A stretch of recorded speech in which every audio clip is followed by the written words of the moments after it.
देखिए, आजकल के यूथ में एक चीज बहुत ही ज्यादा फैल रही है। स्पीड में दोस्ती होती है, स्पीड में एक दूसरे के लिए लाइकिंग होती है और स्पीड में शादियां होने के होता है और विद इन 1 साल, 1.5 साल, 2 साल मैक्सिमम और डिवोर्स हो जाते हैं। तो ये जो तरीका और ये पैटर्न चल रहा है आज के यूथ का, प्रॉब्लम ये है कि हमें कोर्टशिप मोहब्बत की निभानी है, दोस्ती करनी है, घूमना फिरना है, और उसके बाद जब रिस्पॉन्सिबिलिटी का नंबर आता है तो बहुत सारे क्राइसिस आने ही आने हैं, क्योंकि वो तो बहुत सारी चीज़ों से, समझौतों से, एक दूसरे की रिस्पॉन्सिबिलिटी झेलने से, बहुत सारी चीज़ों की जो कमियां हैं उनको बर्दाश्त करके, फैमिली के दूसरे जो हमारे फैमिली मेंबर्स हैं उनके साथ रहने के तरीकों को साथ में झेलते हुए, उनको देखते हुए, उसके बाद बर्दाश्त करके फिर आगे बढ़ते हैं हम सब। और ये जिंदगी का सफर जब पति पत्नी का हो जाता है तो जिम्मेदारियों से भरा होता है, और तब ये जो अफेयर वाला और अफेयर से शादी करने वाला और शादी से फिर कि हम सब कर लेंगे, हम निभा लेंगे, टेंशन मत लो, हम है ना, और हम सब देख लेंगे। लेकिन होता ये है कि जब शादी हो जाती है तो शादी होने के बाद जो लड़की सब छोड़ के आती है उसकी जिम्मेदारियां एकदम सडनली डबल ट्रिपल हो जाती हैं, और जो लड़का है उसको लगता है कि भाई अब तो शादी हो गई है, तो शादी करने के पहले तो वो लड़की को वैसे ही पसंद करता है कि वो जैसी है वैसी, उसका रहन सहन, खाना पीना, बोलना, कपड़े पहनना, लोगों से बात करना, काम करना, जॉब करना, बाहर घूमना फिरना, सब फर्स्ट क्लास। और जैसे ही शादी हो जाती है और उसके बाद अब वो कोशिश करता है कि मेरे घर के परिवार के संस्कार, मेरे रीति रिवाज, मेरा जो रहने का तरीका है, जैसा कहा जाता है, जैसे कहना है, तो वहां पे जो बेटा होता है, वो लड़का होता है, कई सारे प्रेशर से गुजरता है। एक तो उसका एक माइंड चलता है कि वो कैसे करके उस लड़की को अपने घर की बहू बनने में हेल्प करे, बट वो हेल्प कर नहीं पाता क्योंकि उसके पीछे तो उसकी पूरी फैमिली होती है जो उसको बोलती है, एक तो गलती ये कि पसंद की शादी कर लिए, दूसरी गलती ये कि फैमिली से कनेक्शन नहीं रखा था, पहले उनको बताया भी नहीं था, अचानक से ये एक उनके हिस्से में जुड़ गया है कि अचानक से बहू आ गई है। तो ये जो सामंजस्य निभाते निभाते बहुत सारे क्राइसिस से वो गुजरने लगते हैं। तो वो जो प्यार से शुरू हुई थी ये कहानी जिंदगी की, वो प्यार तो रफा दफा हो जाता है, प्यार तो कहीं खो जाता है। अब वो प्यार जब खोता है तो क्या होता है, लड़ाइयां होने लगती हैं। तो ना लड़की ने सोचा था कि ऐसा कुछ होने वाला है और ना लड़के ने सोचा था कि ऐसा कुछ होने वाला है। तो बस फिर क्या होता है कि अब रहना नहीं है साथ में, हम नहीं रह सकते तुम्हारे साथ, तुम तो एकदम बदल गए हो, और फिर क्या करना है, तो डिवोर्स लेना है।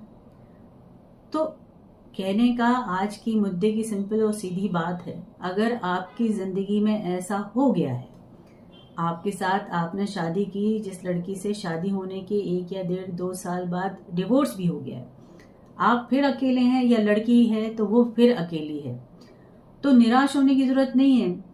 आपको क्या करना है, आपको ना निराश होना है, ना रोना है, ना कमरे में बंद होना है। और इस वक्त माँ बाप को चाहिए कि सबसे ज्यादा सपोर्ट करें। हम हमेशा ये करते हैं कि भाई अपनी पसंद की शादी की है, अब झेल लो। नहीं भाई, वो आपके बच्चे हैं, कैसे अकेले झेल लेंगे, उनको सपोर्ट करना पड़ेगा आपको।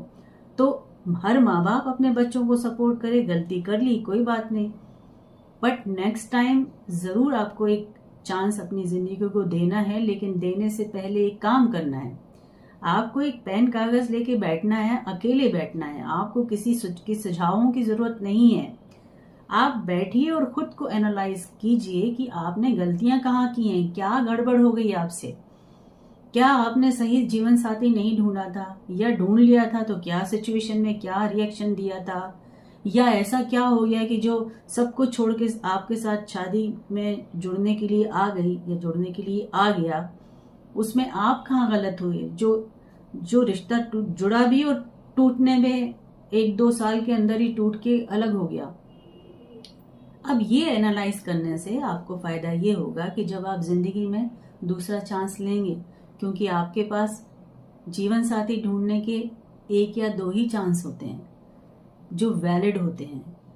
इससे ज्यादा चांस लेके रिश्ते तोड़ते रहना, वहाँ आप कभी रिश्ता नहीं जोड़ पाएंगे, वो तय बात है। जो एक और दूसरा रिश्ता नहीं जोड़ पाएगा वो जिंदगी में कोई रिश्ता नहीं जोड़ पाएगा। तो एनालाइज करें खुद को समझाएं, खुद को देखें, नोट डाउन करें कि कहाँ आपकी गलती हो गई, और तय करें कि ये गलतियों को दोबारा नहीं दोहराना है जिंदगी में। आज आपके लोग आपके साथ हैं, कल हो सकता है ना हो, तो अकेले आप क्या करेंगे? डिप्रेशन में जाएंगे, टेंशन में रहेंगे, बीमार हो जाएंगे, अकेले हो जाएंगे, या मरने की प्लानिंग करेंगे। ये सारी चीजें बेकार हैं जिंदगी में। तो नया मौका देने के लिए खुद को थोड़ा बदलना होगा, कोशिश करनी होगी। हर चीज जल्दबाजी में, जो कहते हैं ना कि एकदम जल्दी का काम जो होता है ना, शैतान का काम होता है, पहले के लोग बोलते थे। तो जल्दबाजी में कोई फैसला नहीं करना है, सोच समझ के करना है। आप किससे शादी कर रहे हैं, आप लड़के को देख के कर रहे हैं, बट फैमिली को भी देखिए, क्या आप वहाँ रह पाएंगे, है ना? वो आप कैसे रहेंगे, कैसे जिएंगे, कैसे क्या करेगा। तो जैसे स्टोरी लिखने वाला लिखने के बाद उसको शूट करके खुद देखता है, ऐसे दिमाग में चीज़ों को प्लान करके, इमेजिन करके देखने की कोशिश करिए कि अगर आपके साथ ऐसा हो जाए तो किस सिचुएशन में आप कैसे उसको हैंडल करने वाले हैं। तो पहले प्लानिंग करिए उस चीज़ की। ये भी एग्ज़ाम है ज़िंदगी का, इसको अच्छे से देना है। एक बार फेल हुए बट दूसरी बार फेल नहीं होना है, ठीक है? तो आज का मुद्दा, आज का सेशन इसी के लिए है, आज के यूथ के लिए है। तो आपको सोचना है, आगे बढ़ना है। अच्छा लगे तो आप सब्सक्राइब कीजिए हमको, है ना? मेंबर बनिए हमारे साथ जुड़िए, चैनल को सब्सक्राइब कीजिए, लाइक कीजिए, और कमेंट नहीं करेंगे तो हमें पता ही नहीं चलेगा कि आपको अच्छा लग रहा है कि नहीं, ठीक है? Thank you so much. सोच समझ के कदम बढ़ाना है हमें। जिंदगी ऐसे देखा जाए तो बहुत छोटी है, गलती नहीं करना है जिंदगी में। Okay, good luck, all the best.